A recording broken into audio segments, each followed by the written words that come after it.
Halo guys, balik lagi sama gua Season Gaming. Kita bakalan coba nonton video hati-hati banyak siluman berkeliaran. Oke guys, Alekin di sini. Apa kabarnya kalian semua para pemburu siluman di luar sana? Hati-hati ya, jangan sampai malah kalian yang menjelma dan terpapar virus siluman yang lagi rame di luar ini. Karena hari ini gue akan membahas rangkuman film yang udah banyak banget nih yang request. Katanya habis ini harus film petualangan ya bang. Iya, gue kasih nih. Apa sih yang iya buat kalian? Loh kok? Nah ini dia film petualangannya, judulnya The Journey to the West Conquering the Demons. Film ini dirilis pada tahun 2013 dan disutradarai oleh Stephen Chow. Tahu lah ya, bintang yang main di Kung Fu Hustle dan Shaolin Soccer. Film ini digarap dengan melakukan adaptasi dari film Kerasakti. Film ini menceritakan tentang petualangan seorang pria pemburu siluman yang memiliki ambisi tinggi untuk menjadi biksu. Bermodalkan buku lagu anak-anak, pemberian sang guru, dan alat musik sebagai senjatanya, dia berusaha menumpas para siluman di luar sana. Lah, emangnya bisa pakai alat musik? Penasaran kan? Yuk tonton sampai habis, jangan di skip-skip ya. Karena endingnya akan ada pertempuran yang sangat luar biasa dan sama-sama overpower. Tapi peringatan, video ini mengandung full spoiler. Hati-hati, jauhi keramaian, ambil camilan buat posisi rebahan, and welcome to upload Alekin Plot.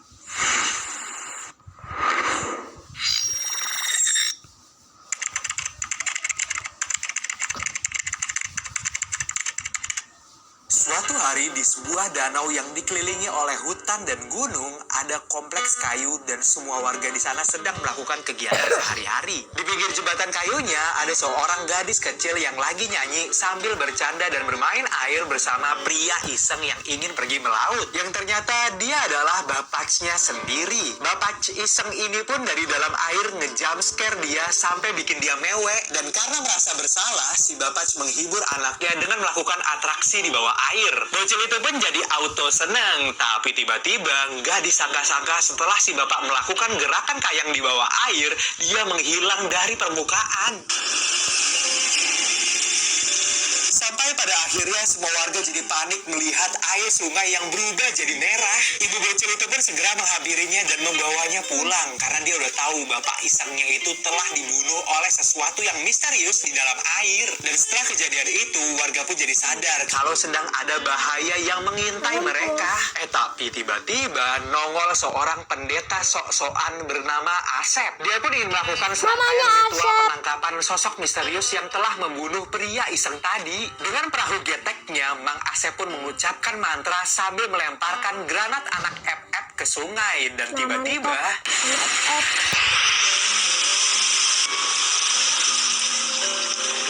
seekor ikan pari segede bagong pun muncul dan Mang Asep pun langsung menuduh ikan pari itu yang telah membunuh bapak iseng tadi guys. Sambil bersorak senang, para warga pun langsung menggantung ikan pari itu ke tiang yang tinggi, tanda bahwa mereka kini telah terbebas dari bahaya. Sebagai rasa terima kasih, para warga pun memberikan upah kepada Mang Asep berupa ikan asin. Awalnya sih nolak, tapi ujungnya malah diterima juga, dasar maruk. Tapi di tengah mereka bersorak, nongol pria kusut kayak gembel. Dia bernama Suanzang atau kita sebut aja dengan nama Ujang ya. Ujang pun ngemeng kalau ikan pari bagong itu bukanlah yang membunuh pria iseng tadi, melainkan seekor siluman yang masih berkeliaran di danau itu. Tapi warga pun nggak percaya, kayak ngapain sih ini pengemis halubat kayak kebanyakan nonton anime. Tapi dengan bedanya dia menjawab kalau dia adalah seorang biksu pemburu siluman. Asep si pendeta KW yang takut aibnya kebongkar pun langsung mengompori warga dan bilang kalau Ujang itu cuma pendongeng handal. Dia mah cuma ngadi-ngadi aja dan ngambil kesempatan buat dapat simpati warga. Para warga yang terkena umpan Mang Asep pun langsung ngamuk ke Mang Ujang dan main hakim sendiri. Meskipun udah babak belur, Ujang pun tetap ngingetin warga untuk jangan deket-deket air. Tapi warga ngacangin dia guys. Tapi giliran Mang Asep aja yang nyuruh warga ikat dan gantung si Mang Ujang biar gak banyak cincong, langsung diturutin. Asep pun kemudian menyuruh warga untuk ayo berenang semua karena udah dia pastikan kalau perairan mereka itu udah aman. Tapi warga masih takutan, Mang Asepnya sendiri pun juga gak mau nyebur. Sampai akhirnya Alas ya, ada yang dikik dong. Tapi setelah pria yang dikik ini ternyata gak kenapa-napa, semua warga pun langsung girang dan ikutan nyebur juga guys. Tapi naasnya, kayaknya omongan si Ujang ini gak mengadi-ngadi guys. Si Ujang yang dipasung di atas pun melihat dari kejauhan ada makhluk yang mendekati mereka dan langsung berteriak kepada warga memberi peringatan. Tapi gak ada yang peduli, semua pada ngacangin teriakannya. Sosok itu pun semakin lama semakin dekat sampai akhirnya melihat kejadian itu, warga di air pun langsung kocar-kacir berenang ke pinggiran darat. Tapi pinggiran darat itu juga bukan tempat yang aman karena ternyata siluman ikan punya skill lidah panjang dong yang dapat mencomot mangsanya dari jauh. Jadi terungkap bahwa Asep adalah pendeta KW. Dia pun berusaha kabur tapi dihadang Pak RT yang ujung-ujungnya juga dicocol sama makhluk itu. Mang Ujang pun menyuruh semua warga untuk jangan berlari dan ngepron di lantai aja. Trik ngepron pun berhasil, tapi anak si pria iseng tadi mengacaukannya karena dia berlari sambil merengek ke emaknya. Sampai akhirnya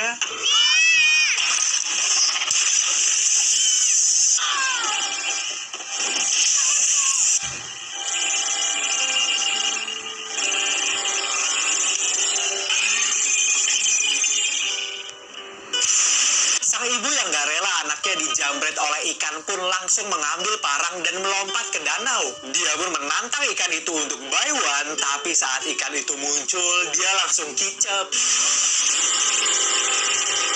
Ternyata siluman ini besar dan mengerikan banget. Jadi nggak bisa tuh dia tangkap buat dijadiin pepes. Yang ada malah si ibu yang dijadiin sushi sama ikan itu karena dilahap mentah-mentah. Siluman ikan yang masih lapar ini pun menyenggol tumpuan jembatan, membuatnya ambrol sampai pendeta KW pun terpleset. Dan ada bayi juga dengan bedongnya yang terlepas dari gendongan ibunya meluncur cepat ke arah sungai. Tapi untungnya si Ujang yang udah lepas dari pasungnya pun datang ingin menyelamatkannya guys. Si ikan pun menyenggol lagi membuat tumpuannya berputar dan si bayi mental ke sungai. Ujang pun terlempar juga, tapi untungnya dia masih bisa pegangan ke cacing si Asep. Dan dengan bertumbuhan di lubang hidung si Asep, Ujang pun berhasil menyelamatkan bayi itu. Tapi lagi-lagi ikan ini makin brutal guys. Dia menyundul jembatan itu dengan keras sampai membuat Ujang terpleset dan tiba-tiba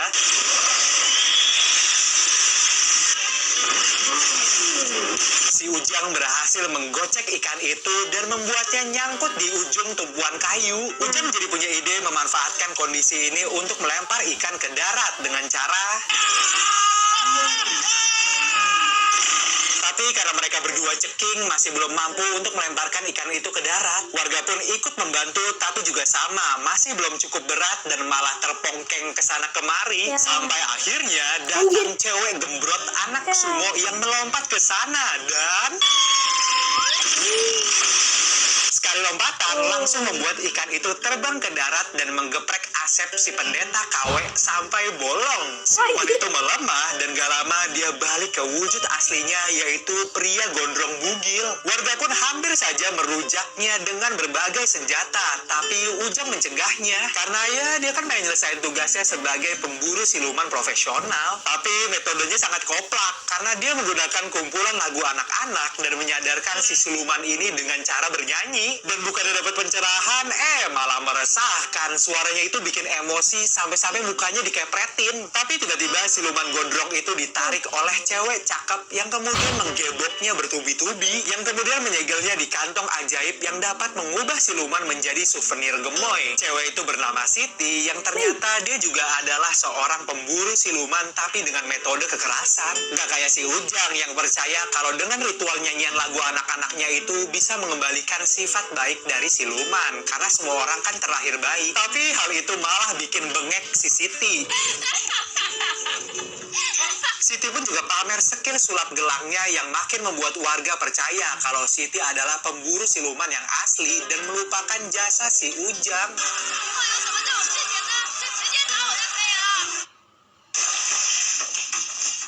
Vika, di mana Vika? Mana Vika? Vika! Pengiriman Grass Beauty semakin membludak, jadi saya bantu mereka packing, nggak apa-apa kan? Oh, nggak apa-apa kok.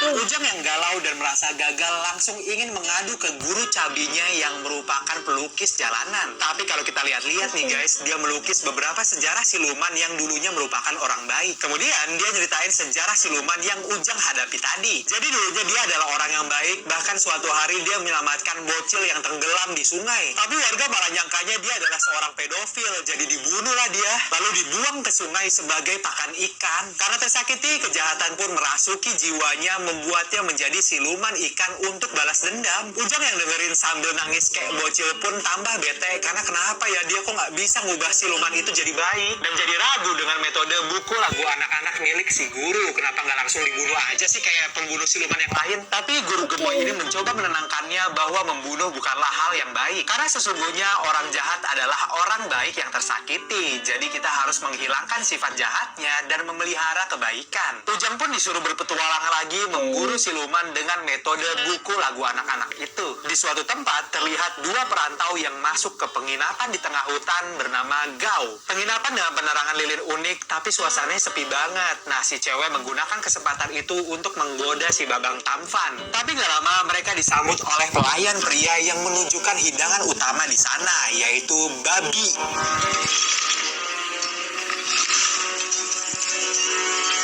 Dua perantau itu pun langsung pengen tes kriuk, dan memang sangat mantap babinya. Lalu mereka dikenalkan dengan Abang Master Chef yang memasak hidangan itu sekaligus pemiliknya. Ternyata Abang Master Chef itu sangat tampan dan glowing, tapi setiap kali ditanya dia cuma jawab pakai gerakan tubuh. Si cewek yang centil pun terus memaksa si chef buat bicara, sampai akhirnya ternyata mulutnya dekil dan bau naga. Dia berubah jadi nyeremin, dan lilin tadi berubah menjadi garuk rumput yang ternyata itu senjata miliknya guys. Dan tambah shock lagi saat mereka melihat babi hidangannya yang ternyata sebenarnya di dalamnya ada mayat manusianya guys. Dan akhirnya mereka pun harus berakhir dengan diakupuntur oleh alat penggaruk milik Master Chef itu. Malam harinya giliran si Ujang yang mendatangi penginapan itu guys. Bedanya malam ini sangat ramai. Ujang disambut oleh pelayan wanita, tapi di sini dia ngerasa aneh. Tiba-tiba aja dia bisa nerawang. Dengan mata batin silumannya, dia bisa tahu kalau lilin itu sebenarnya adalah garuk rumput, dan para tamu di sana adalah orang yang sudah meninggal. Dan terakhir makanan andalan babi panggangnya, dia bisa lihat jelas kalau di dalam perut babi itu ada mayat manusianya. Ujang pun tambah banyak cincau, langsung nyuruh si pelayan buat nunjukin wujud aslinya dan menonjoknya. Mukanya penyek kayak boneka, tapi si Ujang tinjunya lemah sehingga tidak bisa mengalahkan mereka. Saat pelayan itu ingin counter si Ujang, tiba-tiba Siti datang dan menghabisi semua siluman di sana dengan jurus gelangnya.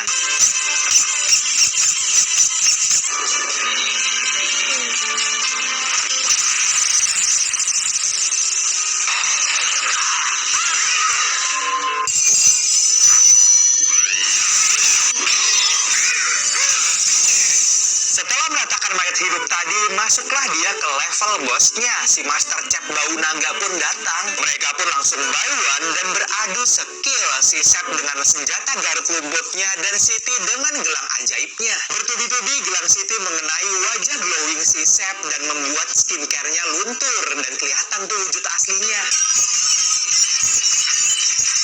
Ternyata dia adalah siluman babi ngepet.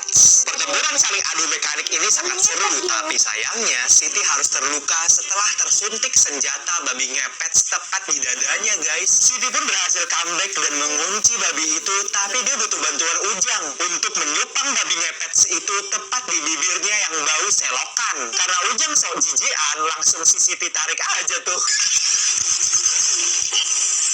Tubuh si Ujang pun berubah jadi ungu, tanda si siluman babi ngepet itu telah masuk ke dalam tubuhnya. Siti pun segera menciumnya, sehingga babi ngepet itu bisa pindah ke tubuh Siti untuk segera dia transfer ke kantong ajaib. Tapi karena si babi ngepet terlalu barbar, kantong ajaib itu dengan mudah dia counter sampai meledak. Dan siluman itu pun akhirnya mengeluarkan ultinya yang adalah perubahan wujud menjadi bagong super. Dan karena saking barbarnya, membuat penginapan ruangan itu jadi roboh, Siti dan Ujang pun segera kabur meninggalkan tempat itu. Saat mereka sudah aman, Siti yang terluka di bagian dadanya langsung membuka baju dan mengobati lukanya. Dia pun menyuruh Ujang untuk menekan dadanya agar menghentikan pendarahan. Tapi karena si Ujang alim, dia nggak mau. Siti pun terus mendesaknya, tapi karena darurat, ya udahlah ya, mau gimana lagi. Sambil mimisan, Ujang pun ngucapin terima kasih ke Siti karena udah nolongin dia. Tapi Siti malah minta cipokan buat balasannya. Ternyata Siti jatuh cinta kepada Ujang yang baik hatinya. Tapi karena takut dosa, auto kabur lah si Ujang. Pagi harinya, Ujang nemuin lagi nih guru gemoynya dan ceritain kejadian semalam saat aksinya bersama Siti. Tapi si guru pun menjawabnya, cie, cewek baru ya. Tapi Ujang nggak suka. Ujang bilang dia nggak butuh cinta dari manusia, dia cuma pengen cinta dari sang Buddha yang dia percayai. Nah, di sini gurunya juga nyeritain tentang asal usul si babi ngepet yang dulunya juga adalah orang baik yang mukanya kayak babi. Beruntung masih ada yang mau nikah tuh sama dia. Tapi kemudian istrinya itu selingkuh dengan pria tampan.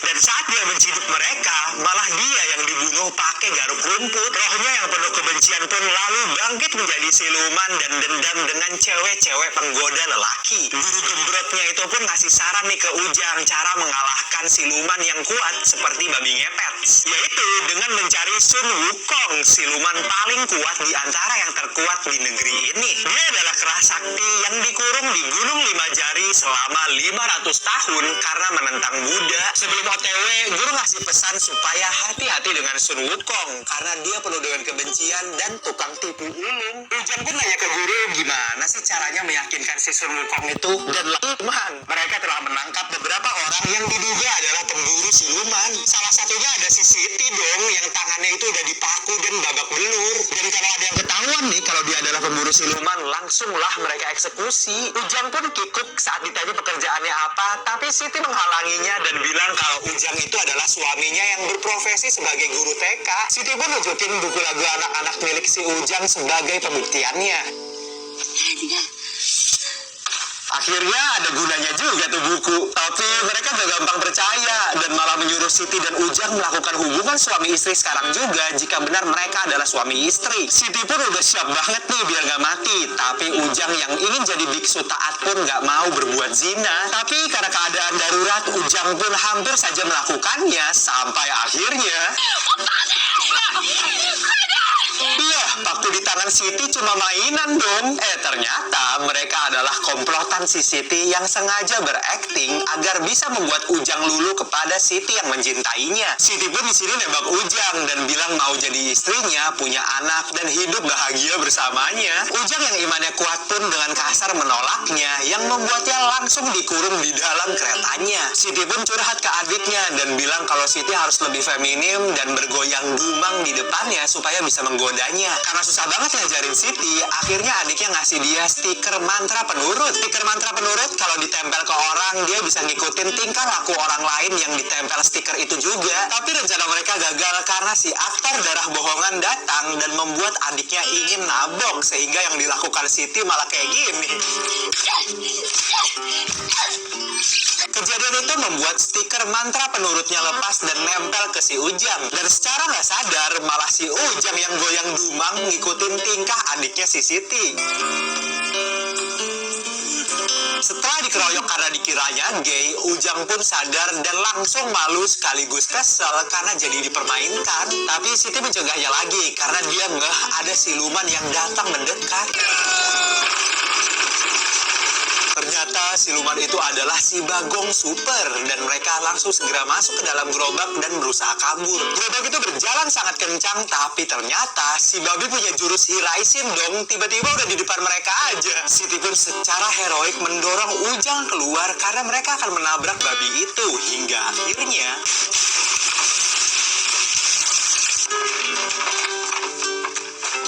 Ujang pun ternyata juga cemas kepada Siti yang terlihat terluka parah. Dia pun langsung memeluknya. Dia kayak sedih banget dan menyesal karena terlalu kasar menolak si Siti. Tapi ternyata Siti masih hidup dan jadi senang banget tuh dengar isi hati si Ujang yang sebenarnya. Babi ngepet yang terpental pun bangkit dan ingin menyerang mereka lagi. Tapi tiba-tiba muncul seorang pendekar yang skillnya bisa meniru hewan. Dia pun langsung men-smackdown babi itu sampai dia lari kabur ke birit-birit. Disusul dengan pendekar cek ceker, cebol, tapi kalau sekali nginjek rasanya kayak abis diinjek Bigfoot. Mereka pun saling bertengkar karena keduanya sama-sama seorang pemburu siluman yang berebutan nangkep si babi siluman. Tapi tiba-tiba ada pedang terbang ke arah mereka yang ternyata itu milik pangeran impoten si pendekar pedang yang kemana-mana selalu dikawal emak-emak sewaan yang menabur bunga. Dia pun juga punya ambisi untuk menjadi pemburu siluman terbaik. Saat mereka lagi adu bacot, tiba-tiba Ujang memotong pembicaraan mereka. Mereka kan sama-sama sakti, kenapa sih nggak kerjasama aja buat ngalahin si siluman babi ngepet itu? Tapi mereka pun tetap kekeh menahan egonya dan terus ngejar gengsi pribadinya, guys. Karena dikacangin, Ujang pun memutuskan untuk pergi aja. Tapi tiba-tiba si Siti minta ikut. Karena kesel dari tadi Siti ngeprank dia mulu, Ujang pun ngamuk dan melarangnya untuk ngikut dia lagi. Siti yang merasa nggak dihargai pun langsung merobek buku lagu anak-anak milik si Ujang dan menampolnya bertubi-tubi. Tapi Ujang si biksu baik pun cuma bisa bersabar dan langsung pergi meninggalkannya. Perjalanan pun terus dia lanjutkan dengan wajah pelangak-pelongok khas Ujang.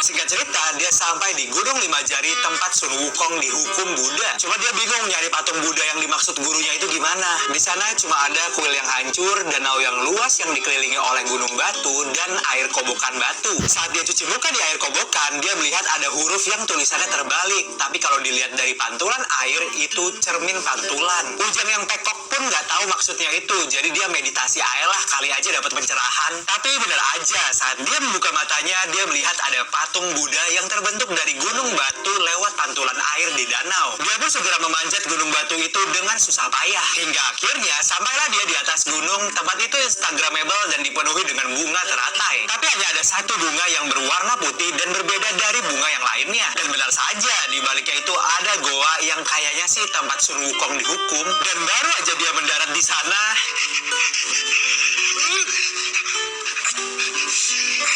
dia langsung disamperin pria tua yang tingkah lakunya kayak bocil. Yang ternyata dia adalah Sun Wukong. Dia bilang sih katanya dia udah tobat ke Buddha, makanya tampang silumannya udah gak ada. Ujang pun langsung to the point bilang kalau dia pengen ngalahin babi ngepet. Wukong yang mendengarnya pun langsung antusias dan menunjuk ke arah jimat mantra api suci. Dengan menggunakan jimat ini akan menjinakkan semua siluman jahat menjadi baik termasuk si babi ngepet. Tapi nginget perkataan gurunya, Ujang pun jadi curiga. Jangan-jangan jimat itu adalah segel Buddha untuk mengurung si Wukong di tempat itu. Ujang pun gak mau ngambil jimat itu dan benar aja, karena kesal sifat asli Wukong yang jahat dan brutal itu pun muncul. Dia pun jadi seperti orang sakit jiwa dan mencoba kabur dari sana, tapi segel Buddha menghalanginya. Ujang pun mencoba menenangkannya dan nyogok dia pakai pisang. Ya namanya juga monyet guys, kalau dikasih pisang ya auto lulu. Kemudian Wukong bilang kalau dia bisa menjinakkan babi ngepet itu, tapi harus dipancing ke sini dulu. Dia pun ngasih tips memancingnya dan tipsnya adalah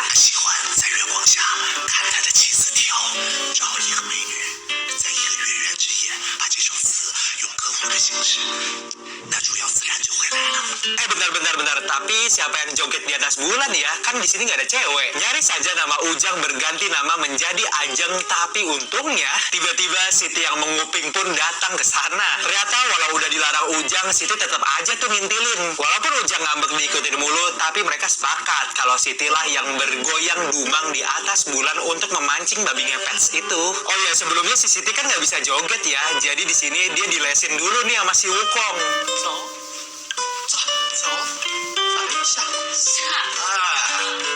Singkat cerita, Siti pun akhirnya menari di bawah bulan purnama diiringi oleh musik dari si Ujang. Dijogetin di depan mata membuat akhirnya Ujang sadar bahwa cowok sepea apa sih yang dengan kasar menolak cewek kayak gini.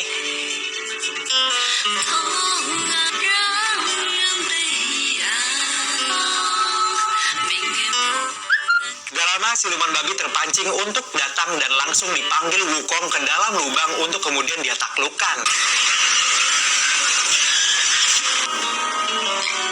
Memang memang benar-benar keras sakti. Siluman babi pun disulapnya menjadi babi unyu ini. Siti pun kini bisa dengan mudah memasukkan babi itu ke kantong ajaib dan mengubahnya menjadi souvenir. Siti pun juga yakin kalau Ujang bisa bikin siluman itu jadi baik, maka dia berikanlah souvenir siluman babi dan ikan yang sebelumnya udah mereka tangkap. Dan di saat itulah momen Siti melamar Ujang dengan gelang yang dia ubah menjadi cincin emas yang gak bisa dilepas dari jari. Tapi lagi-lagi Ujang menolaknya dengan alasan mau fokus belajar mengejar mimpinya menjadi biksu yang taat. Bahkan kalau gak bisa dilepas cincinnya, dia rela kok ngancurin jarinya. Waduh, Ujang yang sampai segitunya membuat hancur hati si Siti, dan dia bilang dia gak mau melihat Ujang selamanya. Sebelum pergi, dia mengembalikan buku lagu anak-anak milik Ujang yang dulu pernah dia sobek. Tapi ternyata Siti udah mengelemnya selama 3 hari. Cuma ya disambunginnya asal-asalan sih. Tapi tetap ditolak mentah-mentah lagi sama si Ujang. Gak lama Ujang juga pergi, tapi sempet-sempetnya tuh dia di atas bulan terngiang-ngiang wajah Siti. Dia sebenarnya suka, tapi terpaksa nolak karena masih ada tujuannya yang belum tercapai. Wukong pun menegurnya dan bilang, bulan sekarang bentuknya kayak mana Kang? Gua udah 500 tahun nih kagak lihat. Tolong dong disingkirin itu bunga teratainya. Ujang si anak baik nan polos pun jadi kasihan dan mencabut bunga teratai putih itu. Tapi tiba-tiba saat diangkat, semua bunga jadi terbakar yang ternyata itu adalah...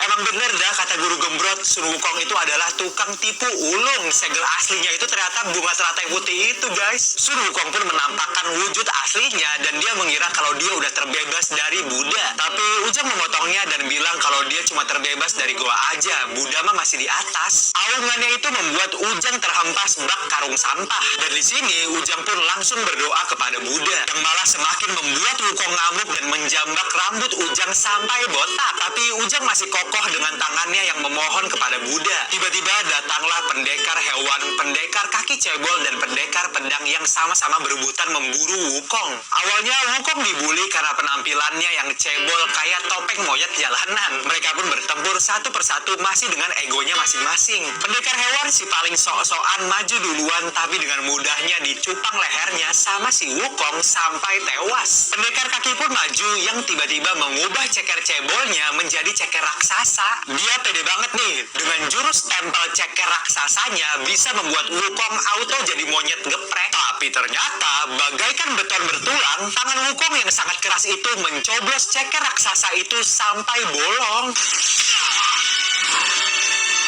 Dan terakhir pendekar pedang membuka kotak senjatanya yang berisi pedang-pedang mini. Dengan sentilan manja, pedang mini itu berubah menjadi pedang besar yang langsung mengarah ke arah Wukong. Wukong berhasil menangkap pedang itu, tapi dia malah ikutan terbang ke udara. Pendekar pedang pun mengambil kesempatan ini untuk mengeluarkan skill keduanya, yaitu pedang balistik bertubi-tubi. Tapi gak cuma kuat, ternyata Wukong juga sangat lincah dan berhasil mengcounter semua serangannya dengan menggunakan tongkat saktinya. Sampai akhirnya pendekar itu mengeluarkan ultinya dengan menggabungkan semua pedang itu menjadi pedang raksasa. Tongkat sakti Wukong pun sampai hancur, guys. Tapi saat pedang itu meluncur ke tubuhnya, ternyata tubuh Wukong sangat ngeteng dan malah pedangnya yang hancur berkeping-keping. Wukong pun mendekat ke para pendekar sok-sokan itu dan langsung mengeluarkan jurus aungan naganya yang langsung memanggang mereka sampai rontok jadi debu. Wukong pun kembali beralih ke si Ujang yang masih aja berdoa. Tapi lagi-lagi Siti diam-diam ngintilin si Ujang dan berusaha melindunginya.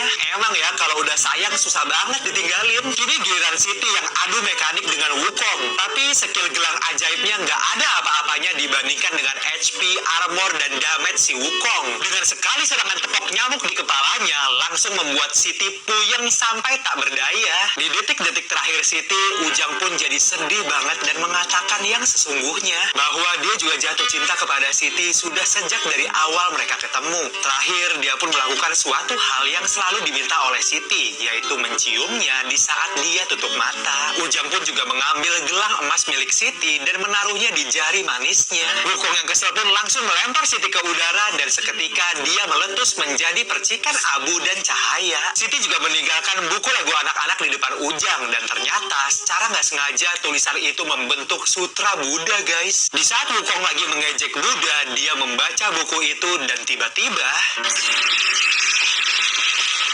Ujang pun berubah menjadi biksu yang diselimuti oleh cahaya Buddha dan semua lukanya jadi sembuh. Dia pun juga kebal dari segala physical damage yang dilemparkan oleh Wukong. Ujang pun terus membaca buku itu hingga tiba-tiba membuat gunung-gunung bergetar dan membangkitkan patung Buddha. Tapi Wukong yang sangat benci dengan Buddha pun langsung menghancurkan patung Buddha itu dengan sekali bogeman.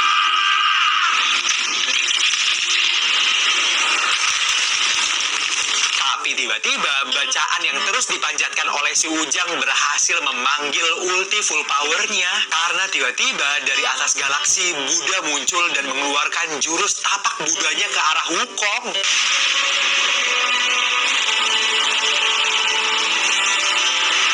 Dan Wukong dengan ambisi beringasnya kepada Buddha membuatnya juga mengeluarkan ulti full powernya, yaitu transformasi menjadi wujud keras sakti supernya. Akan tetapi tapak Buddha tidak gentar dengan aungannya sampai akhirnya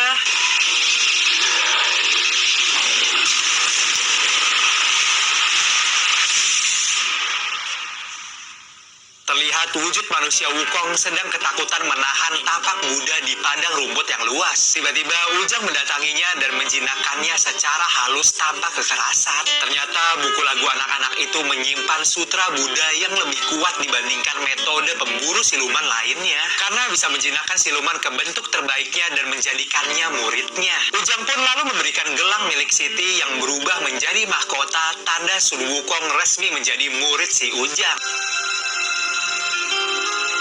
Singkat cerita, setelah itu Ujang menemui guru imutnya lagi di kuil Bukit Lima Jari yang hancur tadi, guys. Gurunya bertanya anggapan dia tentang cinta dan misi selanjutnya, yaitu Ujang kini resmi jadi biksu Buddha dan nama sucinya adalah Tripitaka. Dan karena dunia ini sedang tidak baik-baik saja, maka dia harus melanjutkan perjalanan spiritualnya menuju ke barat untuk mengambil naskah kitab suci yang jika terkumpul dapat membebaskan umat manusia dari kesengsaraan. Tapi karena perjalanan di sana akan sulit dan pastinya akan bertemu dengan siluman-siluman powerful lainnya di berbagai daerah, maka dia harus ditemani oleh 3 siluman kuat yang kini sudah dia jinakkan.